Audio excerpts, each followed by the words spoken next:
এরপরে আসছে শূন্য ম্যাট্রিক্স বা জিরো বা নাল ম্যাট্রিক্স। যদি ম্যাট্রিক্সের প্রতিটি পদ শূন্য হয় তাহলে তাকে বলা হচ্ছে শূন্য ম্যাট্রিক্স। অর্থাৎ ম্যাট্রিক্সের প্রত্যেকটা এলিমেন্টের মান শূন্য হতে হবে, তাহলে তাকে বলা হবে শূন্য ম্যাট্রিক্স। এই রকম আকারের হবে। আচ্ছা, এরপর আসছে কর্ণ ম্যাট্রিক্স বা ডায়াগোনাল ম্যাট্রিক্স।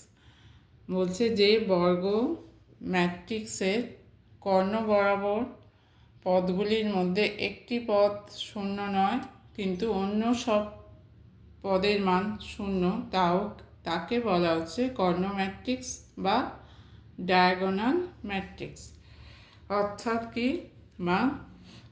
কি না হচ্ছে এই যে ডায়াগোনাল মানে এই রকম ডায়াগোনাল মানে হচ্ছে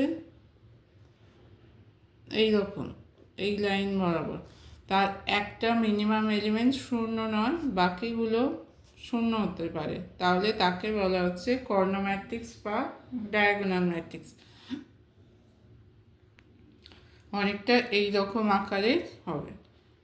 এখানে মিনিমাম একটা এলিমেন্ট শূন্য নয় কিন্তু বাকি এলিমেন্ট শূন্য, বা এখানে কর্ণের দুটো এলিমেন্টই শূন্য নয় বাকি এলিমেন্ট শূন্য, এখানে কর্ণের প্রত্যেকটা এলিমেন্ট শূন্য নয় বাকি এলিমেন্ট শূন্য। মানে কর্ণ যে ডায়াগোনালটা হবে তার মিনিমাম একটা এলিমেন্টকে শূন্য হবে না, একের বেশি হতে পারে, মানে মিনিমাম একটা এলিমেন্ট শূন্য হবে না।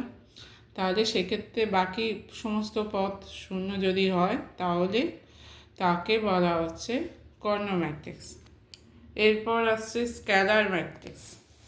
স্কেলার ম্যাট্রিক্স হচ্ছে বর্গ ম্যাট্রিক্সে কর্ণ বরাবর যদি একই পদ থাকে তাকে বলা হচ্ছে স্কেলার ম্যাট্রিক্স।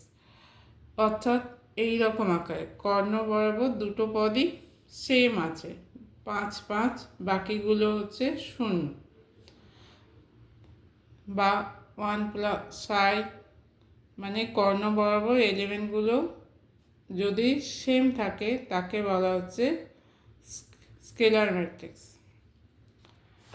একক ম্যাট্রিক্স বা আইডেন্টিটি ম্যাট্রিক্স। বর্গ ম্যাট্রিক্সের কর্ণ বরাবর প্রত্যেকটি পদের মান 1 হবে এবং বাকি পদগুলো শূন্য হবে, তাকে বলা হচ্ছে একক ম্যাট্রিক্স।